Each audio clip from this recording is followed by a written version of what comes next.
नमस्कार दोस्तों।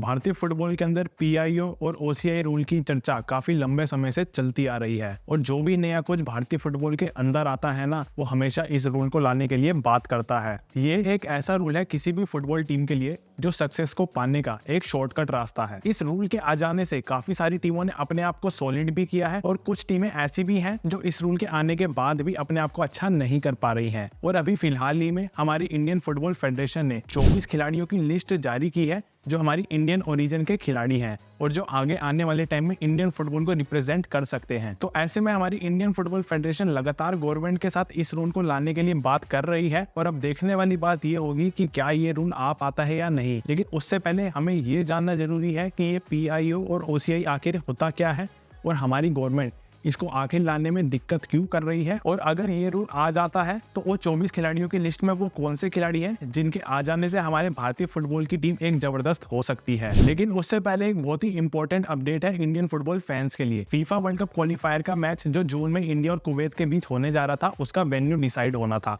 तो हमारी इंडियन फुटबॉल फेडरेशन ने उसका वेन्यू डिसाइड कर लिया है। जहां पर पहले ये न्यूज आ रही थी कि इस मैच के लिए वेन्यू की लिस्ट में दिल्ली, ओडिशा और जमशेदपुर सबसे ऊपर चल रहे हैं। तो कल हमारी इंडियन फुटबॉल फेडरेशन ने इसकी वेन्यू डिसाइड कर ली है और सरप्राइजिंगली जहां पर ये उम्मीद की जा रही थी कि मैच दिल्ली या जमशेदपुर या ओडिशा में से किसी एक जगह पर होगा, तो अब ये इंडिया और कुवैत का मैच जून के अंदर हैदराबाद के गच्चीबोली स्टेडियम में होने जा रहा है, जो मेरे लिए थोड़ा सा सरप्राइजिंग है। हमारी फुटबॉल फेडरेशन ने वेन्यू के लिए केरला और गोवा के ऑप्शंस को तो पहले ही साइड कर दिया था, क्योंकि जून के महीने में वहां पर हमें मानसून देखने को मिलता है। तो ऐसे में वहां पर मैच के होने के चांसेस बिल्कुल कम थे।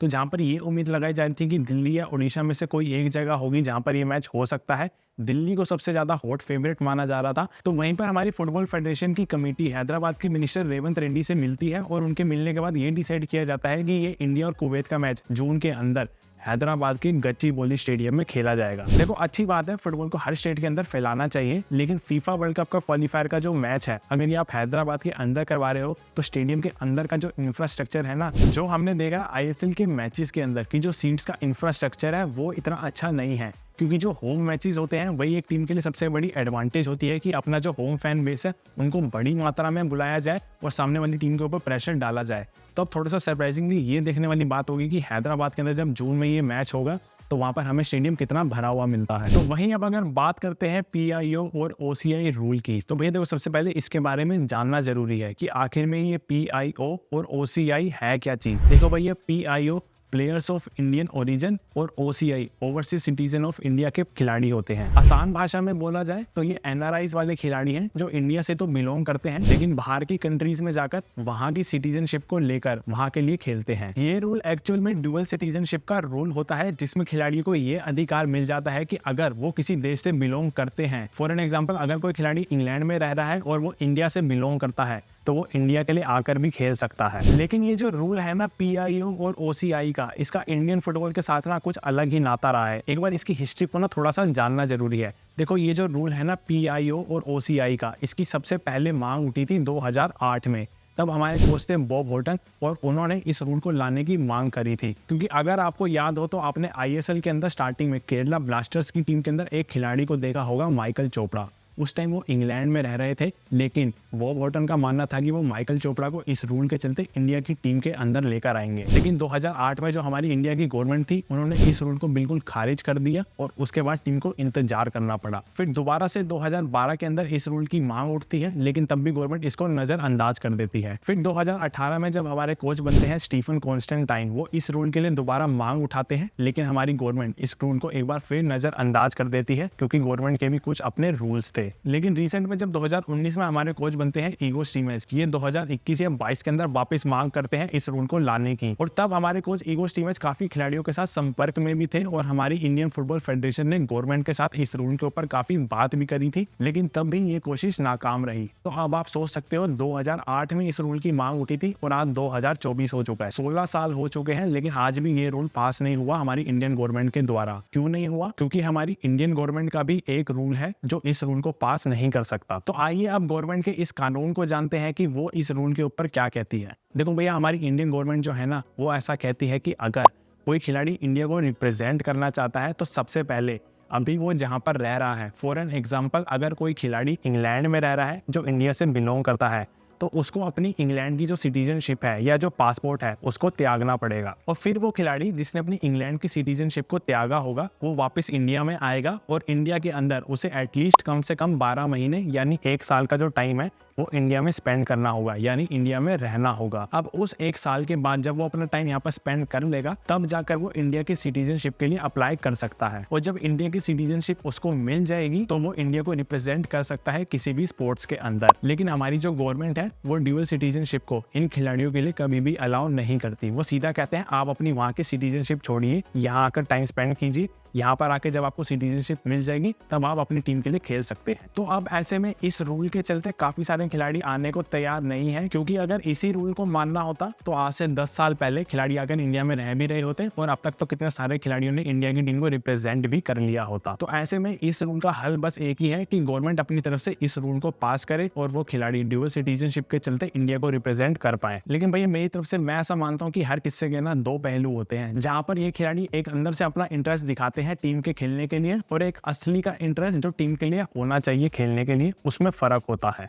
वो मैं क्यों कह रहा हूँ उसका एग्जांपल मैं आपको अभी दिखाता हूँ। जापान के खिलाड़ी थे अराता इजुमी, इनको मोस्टली इंडियन फुटबॉल फैंस जानते होंगे। इन्होंने अपनी जापान की सिटीजनशिप को त्याग दिया सिर्फ इंडिया की टीम को रिप्रेजेंट करने के लिए। अब ये खिलाड़ी अपनी जापानीज सिटीजनशिप को छोड़ता है, इंडिया में आता है, इंडिया में 1-2 साल तक अपना टाइम स्पेंड करता है और उसके बाद जब इस खिलाड़ी को इंडिया की सिटीजनशिप मिल जाती है तभी इंडिया की फुटबॉल टीम को 2013 के अंदर रिप्रेजेंट भी करता है और इंडिया की टीम के लिए 9 से 10 मैचेस भी खेलते हैं। तो अब आप ऐसे में खुद ही अंदाजा लगा सकते हो, एक जापान के देश का खिलाड़ी जो एक्चुअल में जापान से ही बिलोंग करता है, वो अपनी जापानीज सिटीजनशिप को छोड़कर इंडिया के लिए रिप्रेजेंट करने के लिए यहाँ की सिटीजनशिप को लेता है और खेलता भी है। तो यहाँ से अब आपको फर्क दिखता है कि अगर कोई खिलाड़ी सच में रिप्रेजेंट करना चाहता है तो वो यहाँ आकर रह भी सकता है दूसरे देश की सिटीजनशिप को छोड़कर। अब ये तो था इस PIO और OCI रूल के पीछे का सारा मुद्दा। अब अगर AIFF ने जो 24 खिलाड़ियों की लिस्ट निकाली है उनके ऊपर एक नजर डाली जाए तो उनमें से कुछ ऐसे इंपॉर्टेंट खिलाड़ी हैं जिनके ऊपर हमारी इंडियन फुटबॉल फेडरेशन ने खास तौर पर नजर लगाकर रखी हुई है। अब ये कौन से खिलाड़ी है? तो इसमें सबसे पहले आ जाते हैं अर्जुन रेखी। ये इंग्लैंड के अंदर एस्टन विला जो प्रीमियर लीग के क्लब है उनके प्रोडक्ट रह चुके हैं और अभी इनको रिसेंट में प्रीमियर लीग के ही क्लब लिसेस्टर सिटी ने अपने पास लिया है। मिडफील्ड का जबरदस्त खिलाड़ी है, सिर्फ 21 साल का है। तो अब आप ऐसे में खुद अंदाजा लगा सकते हो कि गवर्नमेंट की तरफ से अगर ये रूल पास होता है तो इंडिया की मिडफील्ड जो है वो कितनी अच्छी हो सकती है। और ऐसे ही कुछ और भी खिलाड़ी हैं जिसमें स्पेशली यन धांधा आते हैं, इंडियन फुटबॉल फैंस के अंदर वैसे ही फेमस है क्योंकि काफी टाइम से अपना इंटरेस्ट दिखाते आए हैं टीम में खेलने के लिए। फिलहाल में ये स्कॉटलैंड की टॉप डिवीजन लीग के अंदर वहाँ के क्लब रोज काउंटी FC के लिए अटैकिंग मिडफील्ड की पोजीशन पर खेलते हैं। और सिर्फ इतना ही नहीं, ये पहले इंग्लैंड की लीग में वहाँ के क्लब स्वानसी सिटी FC के लिए भी अटैकिंग मिडफील्ड की पोजीशन पर काफी सारे मैचेस खेले हैं इन्होंने। वही दूसरी तरफ एक और खिलाड़ी है जो इंडियन ओरिजिन का ही है जिनके ऊपर हमारी AIFF की खास तौर पर नजर है, वो है डेनी तनवीर बाप। ये खिलाड़ी सेंटर बैक की पोजीशन पर खेलता है और इंग्लैंड की लीग में अभी ये नॉर्विच सिटी FC की टीम का हिस्सा है। उससे पहले ये इंग्लैंड की प्रीमियर लीग के क्लब वोल्व्स FC की टीम का हिस्सा भी रह चुके हैं और वहां पर भी सेंटर बैक की पोजीशन पर ही खेलते थे। और इनके अलावा 2 खिलाड़ी और ऐसे हैं, एक ओमित सिंह जो ईरान की टॉप डिवीजन लीग में खेल रहे हैं और एक है डिलियन मार्कंडे जो विंग की पोजीशन पर खेलते हैं इंग्लैंड की लीग में। तो अब आप यहाँ से खुद ही अंदाजा लगा सकते हो कि अगर ऐसे एक्सपीरियंस के खिलाड़ी हमारी इंडियन फुटबॉल टीम के अंदर आते हैं तो हमारी टीम की परफॉर्मेंस में हमें एक अच्छा इंप्रूवमेंट देखने को मिल सकता है। क्योंकि भाई देखो, अगर हम एंड में ये बात करें ना कि अगर गवर्नमेंट इस रूल को पास कर भी देती है तो ये हमारी टीम के लिए क्या मायने रखता है, तो इसमें सीधी सीधी बात यह है कि अगर ये रूल आ भी जाता है तो सबसे पहले आपका इंटरनल सिस्टम ठीक होना चाहिए, इंफ्रास्ट्रक्चर ठीक होना चाहिए और आपका फुटबॉल फेडरेशन, स्पेशली हमारा जो इंडियन फुटबॉल फेडरेशन है अंदर से वो ठीक होना चाहिए। अगर वो ठीक होगा तो आपको ऐसे खिलाड़ियों को लाने की जरूरत भी नहीं है, आपके खुद के यूथ खिलाड़ी इतने निकल कर आएंगे कि आपको इस रूल की तरफ देखना भी नहीं पड़ेगा। फॉर एन एग्जांपल अगर मैं बात करूं तो इस एशियन कप के अंदर अगर आपने मलेशिया की टीम को देखा हो तो उनके स्क्वाड में कम से कम 15 से 18 खिलाड़ी ऐसे थे जो ओवरसीज सिटीजन के खिलाड़ी थे। मलेशिया उनको अपनी टीम के अंदर लेकर आती है लेकिन तब भी टीम का परफॉर्मेंस वैसा ही था जैसा हम पहले से देखते आ रहे हैं। और वहीं दूसरी तरफ जॉर्डन की टीम जिन्होंने कल ही भैया इतिहास रचा है, AFC एशियन कप के फाइनल में पहुंची है पहली बार। उनके अगर आप स्क्वाड के ऊपर नजर डालोगे ना तो एक भी खिलाड़ी उस टीम के अंदर ऐसा नहीं है जो ओवरसीज सिटीजन का है, सारे खिलाड़ी वहाँ के जॉर्डन के खुद के ही हैं। तो अब आप यहाँ से खुद अंदाजा लगा सकते हो कि अगर टीम का एक स्ट्रक्चर बिल्कुल ठीक हो, फुटबॉल फेडरेशन ठीक हो, वहाँ का इंफ्रास्ट्रक्चर ठीक हो, तो टीम में ऐसे खिलाड़ियों को लाने की जरूरत ही नहीं है। आपके खुद के खिलाड़ी इतने निकल कर आएंगे कि आपको इस रूल की तरफ देखना ही नहीं पड़ेगा। तो तो बस यार आज की वीडियो में इतना ही। अगर आपको वीडियो पसंद आई हो तो वीडियो को लाइक कर देना, चैनल को भी सब्सक्राइब कर देना ताकि आगे की वीडियोस आपके पास आती रहे। तब तक मिलते हैं अगली वीडियो में अगली कहानी के साथ। जय हिंद।